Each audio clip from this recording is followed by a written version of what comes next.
पसीने की स्याही से लिखते जो अपने हौसलों को, उनके मुकद्दर के पन्ने कभी कोरे नहीं होते। नमस्कार, मैं अंजलि स्वागत करती हूँ आप सबका अपने यूट्यूब चैनल पे। आज मैं माता सत्यवती के जीवन से हम अपने बच्चों में क्या कमियां हैं जिनको पूरी कर सकते हैं और ऐसा कौन सा सपोर्ट है जो ना देकर हम उनके भविष्य को सुरक्षित कर सकते हैं, वो बताने की थोड़ी बहुत प्रयास करूँगी। माता सत्यवती शांतनु महाराज की दूसरी पत्नी थी। शांतनु महाराज हस्तिनापुर के राजा थे। उस टाइम पे भीष्म, जिनका नाम देवदत्त था, वो माता गंगा के पुत्र थे और महाराज शांतनु की पहली पत्नी गंगा के पुत्र थे। लेकिन माता गंगा अपने 8वें पुत्र भीष्म को लेकर उस टाइम चली गई थी और काफ़ी वर्षों के बाद जब वो लौटी तो महाराज शांतनु ने भीष्म को अपना युवराज घोषित करना स्वीकार किया। और जब माता सत्यवती को ये पता चला कि भीष्म को राजा बना रहे हैं महाराज शांतनु, तो उन्हें शांतनु महाराज से विवाह करने के लिए इनकार कर दिया। और पता है ऐसा उन्होंने क्यों किया? ऐसा उन्होंने इसलिए किया कि भीष्म यदि राजा बन जाता तो सत्यवती उनकी दूसरी पत्नी होती और पत्नी के पुत्रों का भविष्य क्या होता? वो क्या वहाँ पे राजा होते? उनकी सोच ये थी कि वो वहाँ पे नौकर होकर गुजारते और मुझे ये मंजूर नहीं था, क्योंकि माता सत्यवती मछुआरों के राजा की पुत्री थी।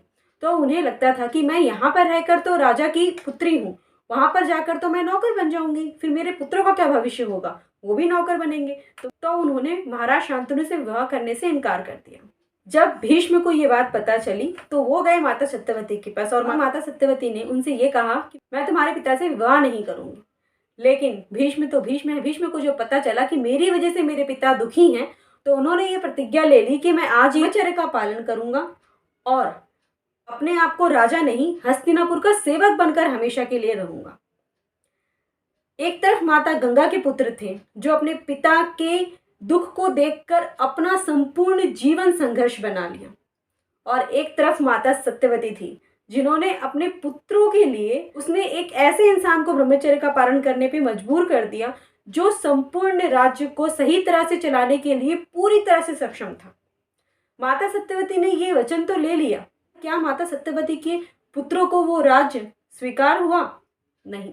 उनके दोनों पुत्र चित्रांगद और विचित्रवीर्य आधी उम्र में ही माता सत्यवती के ज़्यादा प्यार, लाड और ज़्यादा उन्हें सपोर्ट देने के चक्कर में उनके दोनों पुत्र के आदी हो गए और अपने आधे जीवन में ही मृत्यु को प्राप्त हो गए।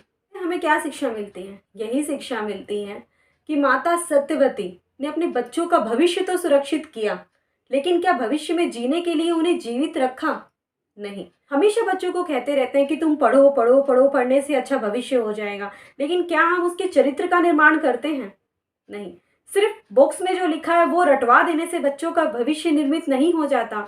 उनका आचरण अच्छा होना चाहिए, बड़ों को देखने पर उनके मन में आदर होना चाहिए, और हम ये चीज़ तो उन्हें सिखाना ही भूल जाते हैं। जो माता पिता अपने बच्चों का चरित्र निर्माण उचित तरीके से करते हैं, उनके भविष्य का निर्माण वो बच्चे स्वयं कर लेते हैं।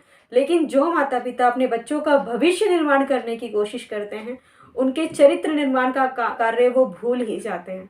और हमें बच्चों का चरित्र निर्माण का कार्य करना है। भविष्य तो वो स्वयं सुरक्षित कर लेंगे। आज क्या है हमें वो सिखाना है, कल वो क्या होंगे ये वो खुद सोचेंगे और समझेंगे। तो चलो, इसी सोच के साथ मैं विदा लेती हूँ। अगर मेरी वीडियोस आप लोगों को अच्छी लगती हैं तो प्लीज़ चैनल को लाइक एंड सब्सक्राइब जरूर कीजिएगा। Thank you so much for watching my video.